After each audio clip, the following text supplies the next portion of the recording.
అప్పుల బాధలు వెంటాడుతున్నాయా? అయితే 6 జేవిఆర్ వారి జాతిరత్నాలు ధరించండి.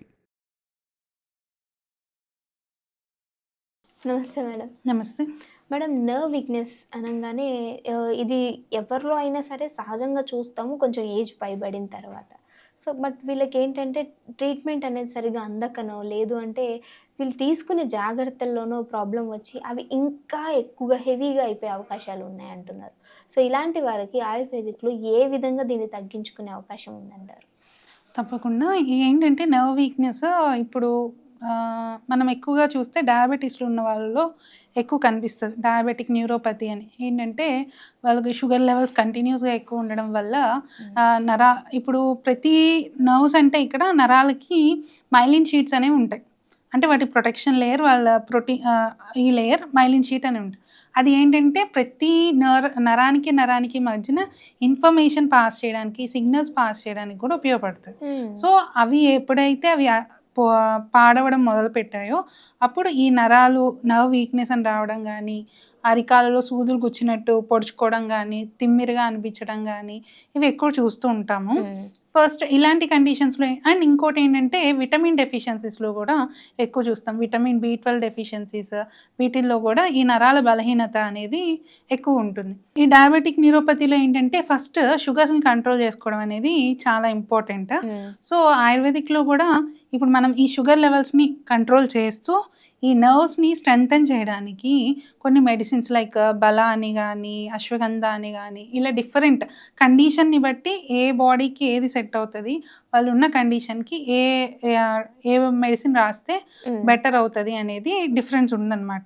బట్ నరాలకి మటుకి ఆయుర్వేదిక్లో మంచి ట్రీట్మెంట్ ఆప్షన్స్ అవైలబుల్ ఉన్నాయి. And at the same time vitamin B12 deficiency ఇదేంటంటే ఎక్కువగా మనం అనుకుంటాం ఫుడ్ బాగా తీసుకుంటున్నాము, బట్ విటమిన్ B12 డెఫిషియన్సీ వస్తుంది. ఇవన్నీ ఎందుకు అంటే ఒకటి మిస్టేక్ అందరు చేసేది ఏంటంటే టిఫిన్ చేస్తారు, కాఫీ తాగుతారు, టిఫిన్ ఆర్ ఏదైనా భోజనం చేస్తారు, టీ తాగుతారు.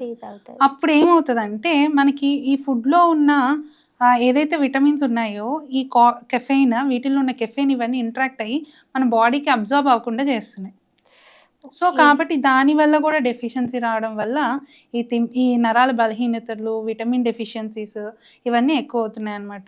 సో ఇలాంటి చిన్న చిన్న స్టెప్స్ని మనం ఏవైతే చేస్తున్నామో వాటిని అవాయిడ్ చేస్తే కనుక మనం తీసుకునే ఫుడ్ ద్వారా కావాల్సినంత విటమిన్స్, మన బాడీకి కావాల్సిన నర్వ్కి సంబంధించిన ఏవైతే ఉన్నాయో అవన్నీ అందుతాయి. And at the same time ఇవి దాటి కూడా ఏమైనా ప్రాబ్లం వస్తే కనుక ఆయుర్వేదిక్లో ది బెస్ట్ మెడిసిన్స్ అవైలబిలిటీ ఉన్నాయన్నమాట.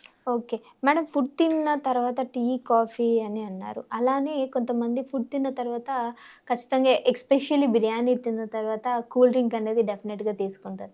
సో దీనివల్ల కూడా బాడీలో ఈ నర్వ్స్ వీటికి ఏమైనా ఖచ్చితంగా ఇవేంటంటే మన ఇప్పుడు ఏవైతే మన కార్బొనేటెడ్ డ్రింక్స్ మన ఫుడ్ తిన్న తర్వాత బిర్యానీ తర్వాత కార్బొనేటెడ్ డ్రింక్స్ తాగుతామో దానివల్ల ఫస్ట్ స్టమక్ టిష్యూ లేయర్ పోతుందన్నమాట. మనకి అల్సరేషన్స్ ఇవన్నీ వస్తాయి తర్వాత రెగ్యులర్గా చేసే వాళ్ళకి, రెగ్యులర్గా ఎవరైతే తీసుకుంటున్నారో వాళ్ళకి. అండ్ మన ఆయుర్వేదిక్లో ఒక కాన్సెప్ట్ ఉంది ఆమా అని. సో ఎవరైతే ఇలా తీసుకుంటారో ఇవన్నీ ఏంటంటే ఇన్కరెక్ట్ ఫుడ్ కాంబినేషన్స్. అలాగా దగ్గర ఒక 14 type of incorrect food combinations ఉన్నాయి. అవి క్లియర్గా మనం తర్వాత మాట్లాడదాం.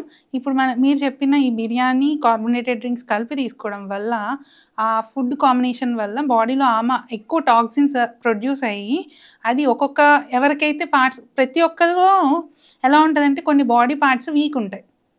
సో ఒకరికి జాయింట్ వీక్ ఉంటుంది, కొందరికి నరాలు వీక్ ఉంటాయి, కొందరికి అలాగా ఒక స్కిన్ వీక్ ఉంటుంది, స్కిన్ స్ట్రక్చర్. అప్పుడు అక్కడ సిచ్యువేట్ అయ్యి టాక్సిన్స్ వాటి యొక్క ప్రాబ్లమ్స్ బయటపడుతూ ఉంటాయి అన్నమాట. సో కాబట్టి ఇట్లాంటివి తీసుకున్నప్పుడు కూడా చాలా ప్రాబ్లమ్స్ అయితే ఫేస్ చేయాల్సి వస్తుంది. ఈ రోజు తెలియకపోవచ్చు, 1-2 ఇయర్స్ తర్వాత అవన్నీ బయటపడతాయి. ఓకే, థ్యాంక్ యూ మేడం, మంచి టాపిక్ చెప్పారు.